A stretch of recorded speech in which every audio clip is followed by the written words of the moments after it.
Hello, and welcome to this interview with Mark Chernin, one of our artists presently on display at the Alpha Art Gallery's current exhibition, Shifted Nature. I'll be your host, Chris Brostek. We'll go over some of Mark's artistic process as well as the pieces graciously contributed to the physical and online presentations. And we'll start off pretty simple. How are you doing today, Mark? Fine, good. Thank you. How about you? I'm doing good. So one of the inspirations that you had cited for your photography is actually the Hudson River School of Painting. How did their influence come into your photography, and what did you really learn by imbuing painterly styles into your work? Shortly after college, I began to study a number of painters that I was impressed by and came upon the Hudson River School, which just blew me away. They were just fantastic. And the main reason that I was impressed by them and continue to be impressed by them is their use of light. And it's always about how they imbued this incandescent quality of light in their painting. It was novel, it was new, it took the society by storm in the mid to late 1800s. So I was just enthralled with artists like Thomas Cole and Sanford Guilford and Asher Durant. Their use of light as it came over the Catskills, for example, just appealed to me emotionally. And it stuck with me for a number of years. And as I began my photographic career, it was something that I really wanted to try to emulate.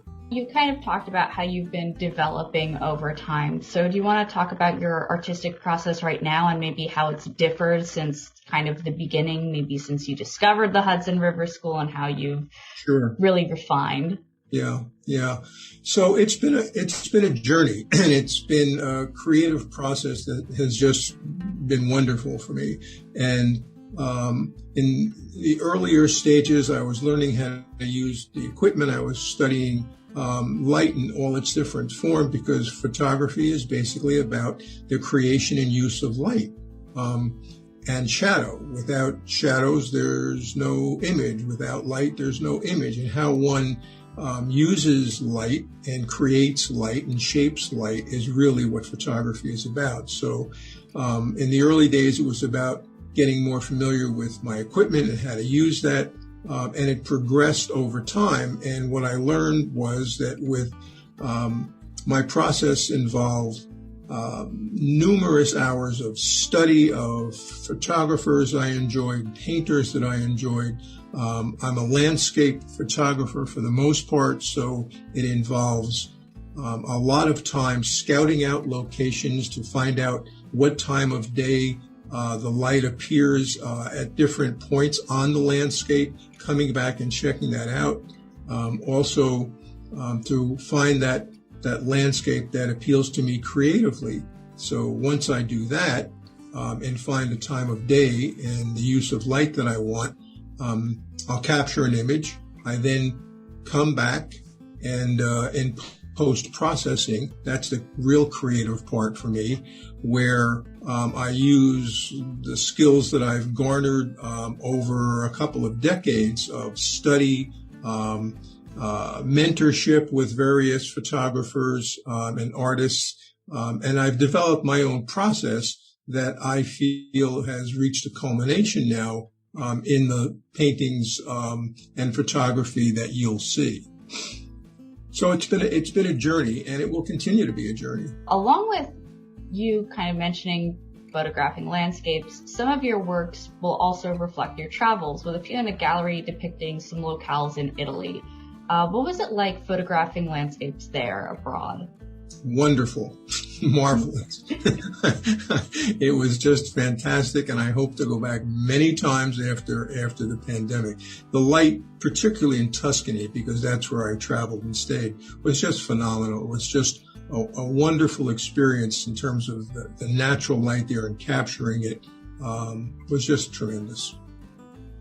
And how do you feel that those experiences kind of compare to the landscapes that you take of the United States, especially kind of the more rural areas of the U.S.?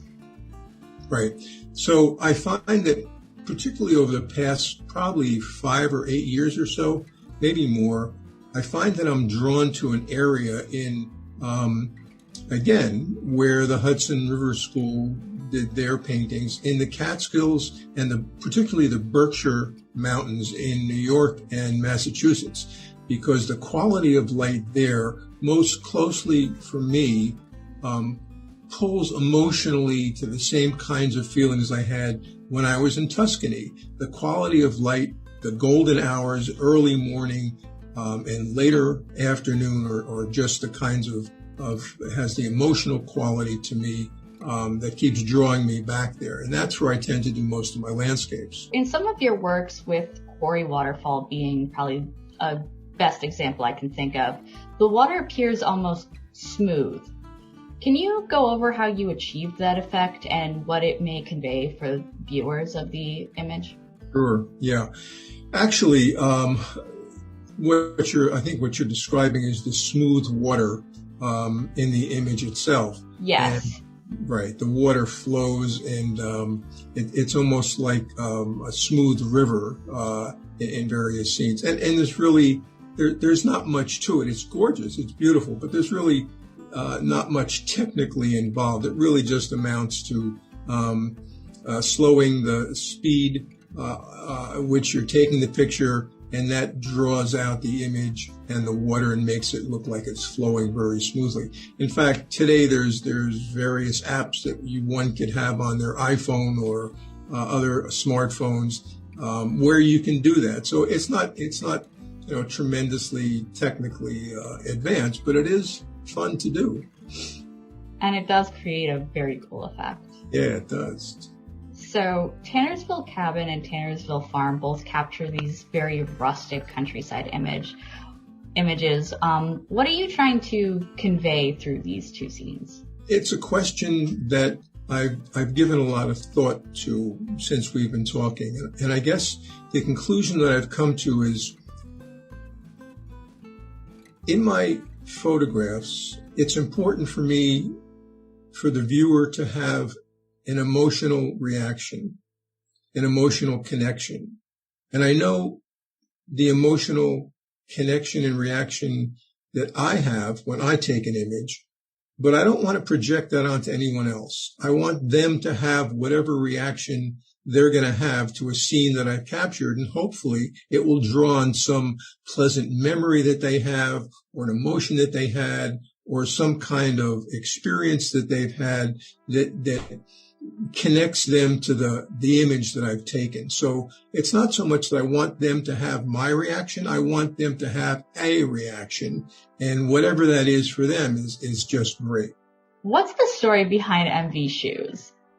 MV Shoes, Martha Vineyard Shoes. Right. So this is one of my favorites. There's a number of favorites, but this one I keep being drawn back to also. Martha Vineyard Shoes is an image that is of an entrance to a beach. And that entrance was in a place called Lambert's Cove, and that's in Chilmark, Martha's Vineyard. And we're on vacation, and we're heading to the beach. And this scene just captured my attention. It was just wonderful. People leave their shoes by the railings. They go have a fun day at the beach. And they come back after the day is done, grab their shoes, and they're on their way. But you could picture this kind of scene 50 years ago, 100 years ago, people doing the same kind of thing, having a great day at the beach with their friends and family, and coming back and grabbing their shoes. It was a bit of Americana as I saw it. It was kind of a whimsical scene that just really captured my attention. You've already touched a little bit what you kind of want your viewers to feel and how you want them to connect. What do you feel you've accomplished as an artist when you kind of see the viewers' reactions? Joy, happiness, fulfillment. Again, it's really about having them connect in whatever way they can connect, that they enjoy it, that they see something in the image that makes them feel part of the experience, whatever that might be for them, and come away with a sense of enjoyment themselves. I mean, it can be simply they enjoy the painterly quality of my work, because that's the way I visualize things when I see an image. I really see it as a painting in my mind, and I try to emulate that, both capturing the image and in post-processing. So it really is, it gives me a sense of fulfillment when people tell me how much they enjoy the work. Now, of all your works, do you have a particular favorite, any that you have attachment to? Feel free to go into detail. Yeah, there's a couple. The MV Shoes is one, of course. That's a favorite. That's always in there. Another one is called Menemsha Creek. It's a scene also in Martha's Vineyard that I took several years ago. Again, it was something that just drew my attention. This creek near the ocean that just drew my view and the viewer's view into a landscape itself. There's others that really capture my attention too.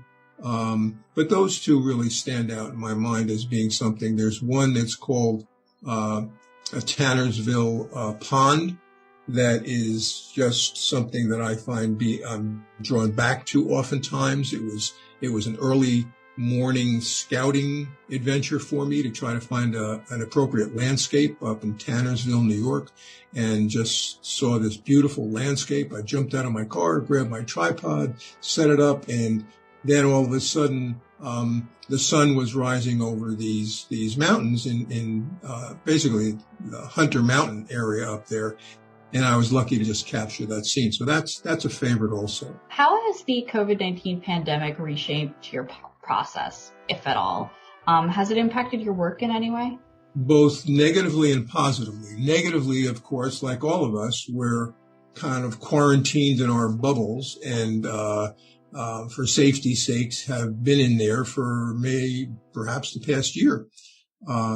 So that presented some challenges for me as a landscape photographer. That presented a challenge, but it also nudged me towards some interest that I've had for a while now, to study and develop techniques and skill in still life photography, in studio photography, which I hadn't done up to this point. So thankfully, the upside to all of this pandemic for me has been my pushing myself, my setting a challenge to develop these kinds of skills and techniques in studio photography that I hadn't had before. And I'm thankful to say it's going well, and so stay tuned. You'll see some of those in a not distant future. Thank you so much, Mark. I don't have any more questions, but if there's anything else you'd like to add, anything else that you're currently working on, if you're doing any other exhibitions in the near future, or just anything you thought of during the interview, just feel free to share. Well, I just appreciate the opportunity to talk about my work, talk about the process of my work, the evolution of my work. I'm hopeful that people get to see it, that they can appreciate it, and it does evoke some kind of reaction and a positive emotional experience for them. So thank you for the opportunity. I appreciate it. And thank you once again for making time out of your day to share insight about your creations. If you'd like to hear more about Mark and look at some of his works, feel free to look down in the description of this video. If you want to learn more about the Alpha Art Gallery, you will also find links there. And thank you so much. Thank you.